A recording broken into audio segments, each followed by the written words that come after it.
asalaamaaleykum wa rahmatullah wa barakaatu mbokk yi maa ngi lay nuyu di leen ziar di leen dalal chaîne YouTube Ben Makhtar di leen wax ne itam tey dama fas yéene jox leen secret bu am solo lool bu jëm si wàllu maanaam ñi nga xam ne ñu ngi yëngatu si àddina ñëpp sax laay wax muy xale muy mag muy suñu papa yi suñu yaay yi nga xamante ne nii àddina bi tey boo amul dana métti si yow waxuma la dara sax waaye fi nga bokk nga xam si mënuñoo dem bàyyi la yow mënoo dem baleen da lay xeeb wala sax société bi xeeb la marginalisé la am dafa nekk loo xamante ni nii dafa war si nit ndaxte mooy faj soxla yi mooy tax nga mën a wér mooy tax nga mën a am dëkkuwaay bu baax moo tax nga mën a feebar faju maanaam mooy tax itam nga gis nit war koo dimbale mën koo dimbale jaamu si yàlla mun nga say jaamu yàlla comme si mun nga si caaxaan waaye nag ñu ngi ñaan yàlla may ñu loo xamante ni nii danañ si mën a jaamu yàlla man see faj suñu soxla njaboot suñu soxla am di jàmm suñu soxla mbokk soxla doomi aadama yëpp man see jaamu yàlla dem aji màkka wala di si saraxe wala di si def lu baax yal nañu yàlla may genre alal yooyu mu nekk loo xam ne nag lu war a am la ndaxte nit moom mënut a dem sans loolu dëgg la nag parfois am na nu muy demee ku nekk nag ak yàlla may am bu mu lay may ndaxte wér sax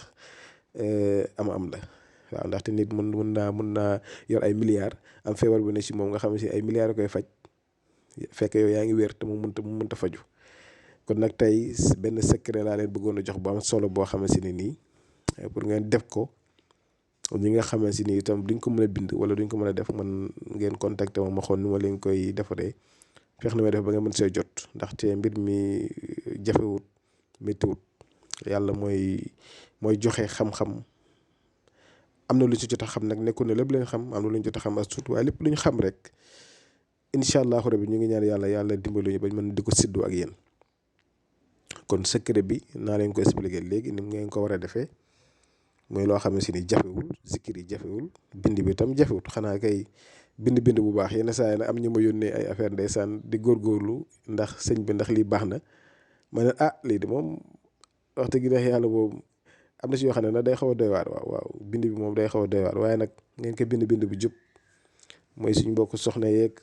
sëriñ yi nekk fii yëpp dañuy seetaan macha allah am na ay kilifa yu ñuy seetaan fii ñu baax a baax a baax waxoon naa ko la fois passée am na ñoo xam ne si kër diine lañ bokk fii nekk ay kilifa man ñu ngi may suivre. te ñu ngi may dolli dama jox ay yeneen xam-xam macha allah maa leen sant di leen gërëm yi ñëpp waaw kon nag lii ngeen di gis ne xaatim bi ngeen di bind lu tolloog ko fukk ak juróom-benn mooy 16 xaatim bi 16 fois ngeen koy bind soo ko bindee 16 fois nag ba pare fekk bind yëpp mën na da nga ut benn siwo rek siwo bi nag da ciy def ndox bi nag mooy jiitu ndax saafara du kayit gi ne ko da nga koy xooj da nga koy def ba pare ndox mi doog a ñëw da ngay def ndox def si saafara si ba saafara si nekkee si biir nag dégg sa kayit yi nga génnee kayit yi fekk ndox mi bind bi wàcc na fa nga koy sangoo fukki fan ak ñeent su ko defee nag chaque jour chaque guddi yaa xool daal waxtu bi ban temps nga si am jot ngay wér astaghfirullah téeméer salaatu ala nabi mooy allahumma salli ala sayyidina muhammad wa sallim nga def ko téeméer nga def allahu basitu razaqu mu'ni allahu basitu razaqu mu'ni nga def ko 1686 su ko defee après incha allah da nga koy chaque jour boo kii rek noonu ngay def te itam balaa ngeen utiliser itam yenn ubbeekaay yi da ngeen xool seen yaram ba xam ne est-ce que am na ay umute ak am na ay cat ay làmmiñ ay yoonoon yooyu boo ko dindee si yow rek wërsëg bi dafay kii mi ngi mel ne tey fosse boo xam ne dafa bouché rek boo débouché génnee saleté yi fa nekk mbuus yeeg yoonoon après ndox mi day ñëw na wàcc comprendre ngeen jaaru yi ngeen gis nag am na ñoo xam ne bëggu ñoo takk duñ raayu ñoom daal nee nañ takk mënuñ ko wala sangu mënuñ ko kon ut leen ci jaaro yi da ngeen koy jël la ngeen takk tubaab bi am nañ ko arabe yi am nañ ko ndaxte man chaque jour ay naar ak ay tubaab ak ñu ci gën a bëri ñoom ñooy gën a soxla sax jaaro yi ndaxte ñoom du ñuy bëgg di takk wala yu demee noonu ndaxte lii mën nga ko yor te kenn xam ndax am na lu ne si biir dañuy ñi ne yaakaar sax da ngay rafetal rek ndaxte boo bëggee kaaraange mën nañ ko liggéey def ko si biir nga bëgg ouverture luy xëcc wërsëg luy xëcc am yu demee noonu lépp dañ koy liggéey def si biir bëgg nit ñi bëgg la nga am bayre yu demee lépp dañ koy liggéey def si biir waaw kon nag am nañu si bëri ñoo xam ne si ni ndeysaan ñu ngi si ñu ngi leen siy dimbale dinañ koy kii comme noonu la waxoon rek maa ngi fexe daal le tout daal ba saa bu ngeen soxlaa dara fii ñu yombalal leen ko ba nga xam ne si dana mën a nooy si yéen. waaw maa ngi ci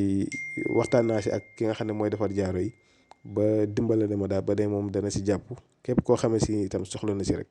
ñu xool naka la ñuy def ba mu mën a yomb si yéen ñëpp incha allah. waaw jaaro moom jaaro xaalis rek dafa baax waxuma laa nag nga def si dara si biir su boobaa moom day gën a am solo.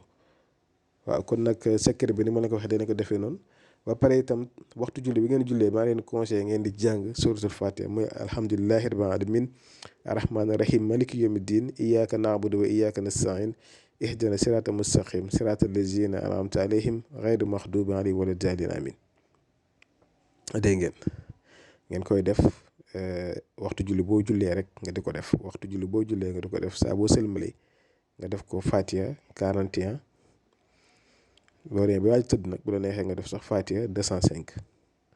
muy am wërsëg lépp daal dana la yomb bu neexee yàlla incha allah. kon nag dee lañ koy def xam naa may jéem a yem fii dina jóg di daje ba suba ak jàmm ndax dama xaw a soj moo tax sama voix bi xaw a changé waaye maa leen di ziar bu baax di sàkku ngeen ñaanal ñu ngi leen di ñaanal yàlla asalaamaaleykum wa rahmatullah wa barakaatu.